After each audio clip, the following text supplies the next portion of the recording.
বিয়ে হওয়ার পর বেষ্টি আমায় যা বলে,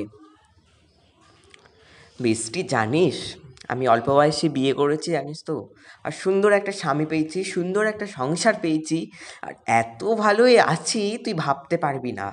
যেখানে মায়ের বাড়িতে যেমন করে থাকতাম তার থেকেও বেশি ভালো আছি জানিস তো। এই নতুন নতুন বিয়ে হয়েছে বলে তাই নয়, কিন্তু আমার খুব আনন্দ। তুই জানিস না আমার খুব আনন্দ হয় যে আমার এত তাড়াতাড়ি বিয়েটা হয়ে গিয়ে যেন আমি শান্তি পেলাম বেষ্টি।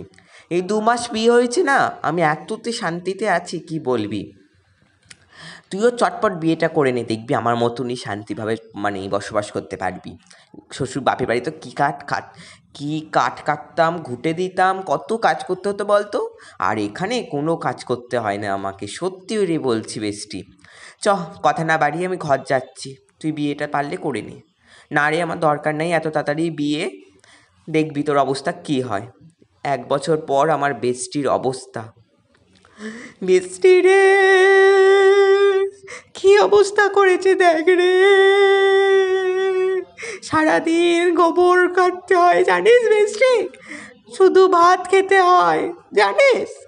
এই পোড়া কপাল আমার, কি করেছে কাটাবো জানি না। আর কেউ তো আমাকে বিয়ে করবে না, আমার শরীরের যা অবস্থা হয়ে গেছে। আমি ডিভোর্সটা দেবো বেষ্টি, আমাকে একটু কার্ডটা পাঠিয়ে দিবি, দে না। আমি আর পারছি না শ্বশুরবাড়ি জলঞ্জলি, মনে হচ্ছে মায়ের কাছে চলে যাই, কিন্তু পালিয়ে যেত বিয়ে করেছি, তাহলে আর মা মেনে নেয়, তুই বল বৃষ্টি কি হবে এবার আমার। বলছে সব শেষ হয়ে গেল রে, ওরে ও মা গো, পারলে একটু সাহায্য করিস বৃষ্টি, আসছি।